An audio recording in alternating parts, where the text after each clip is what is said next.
Los libros de Esdras y Nehemías. En la mayoría de las Biblias modernas, estos libros están separados, pero esa división sucedió mucho después de que el libro fuera escrito. Originalmente era una sola obra escrita por un solo autor. La historia se desarrolla después de que los babilonios destruyeron a Jerusalén y a su templo y se llevaran a una gran parte del pueblo al exilio.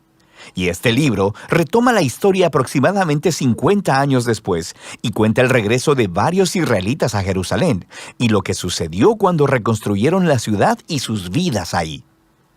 El libro se enfoca específicamente en 3 líderes claves quienes dirigen los esfuerzos de reconstrucción. Tenemos a Zorobabel, Esdras y luego Nehemías, y el diseño del libro se enfoca en los esfuerzos de cada líder. Zorobabel dirige a un gran grupo de personas de vuelta a Jerusalén para reconstruir el templo.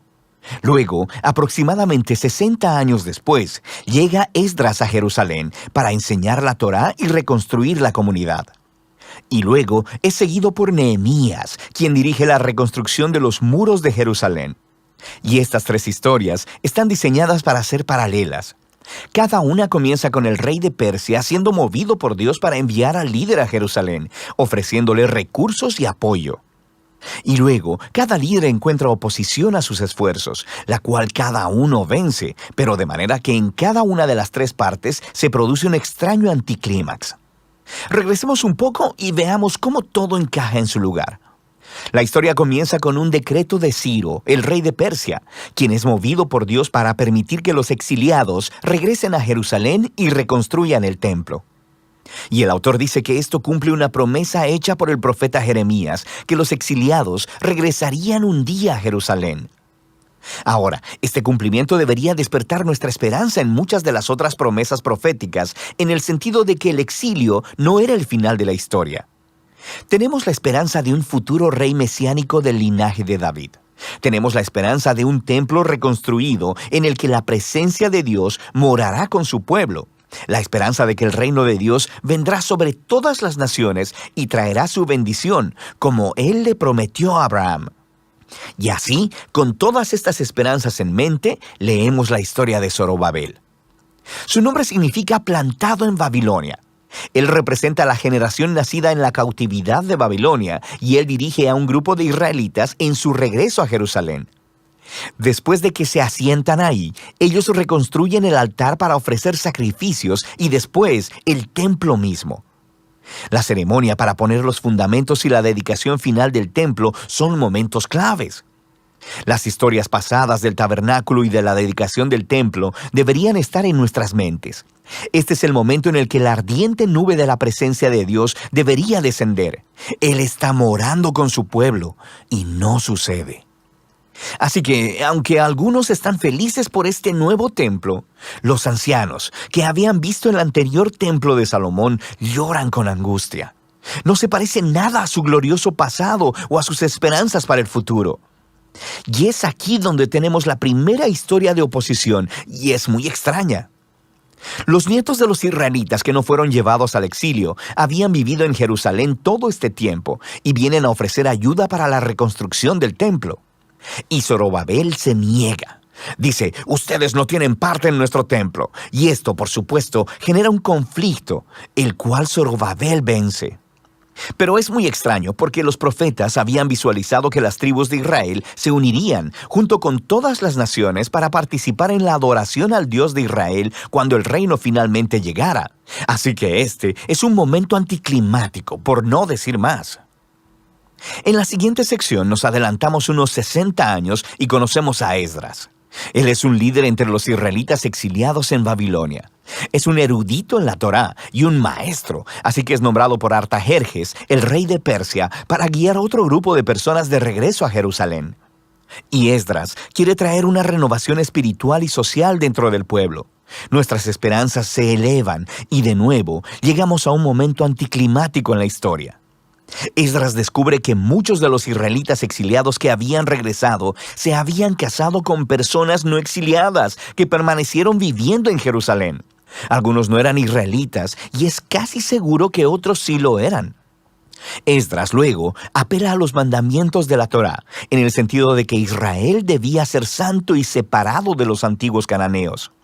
Y luego dice que las personas viviendo alrededor de Jerusalén son como los cananeos. Ellos van a corromper a los exiliados. Así que Esdras ofrece una muy conmovedora oración de arrepentimiento. Pero luego, él reúne a todos los líderes y promulga un decreto de divorcio que dice que todos esos matrimonios deben ser anulados y las mujeres y los niños expulsados. Y luego, el decreto solo se cumple parcialmente. Se nos da una lista de algunos de los hombres que se divorciaron de sus mujeres. La historia es muy extraña por varias razones. Primero que nada, Dios nunca ordenó a Esdras que hiciera esto. Fueron los líderes de Jerusalén quienes llevaron a Esdras a hacer el decreto. Segundo, el profeta contemporáneo, Malaquías, sí dijo que el exiliado debía preocuparse por la pureza, pero también dijo que Dios se opone al divorcio. Así que los resultados combinados del decreto encajan con este patrón de una conclusión extraña y anticlimática. Lo que nos lleva a la siguiente sección acerca de Nehemías. Aquí tenemos a un oficial israelita sirviendo en el gobierno persa. Y cuando él escucha sobre el estado arruinado de los muros de Jerusalén, él ora y obtiene permiso del rey persa Artajerjes para ir y reconstruir los muros.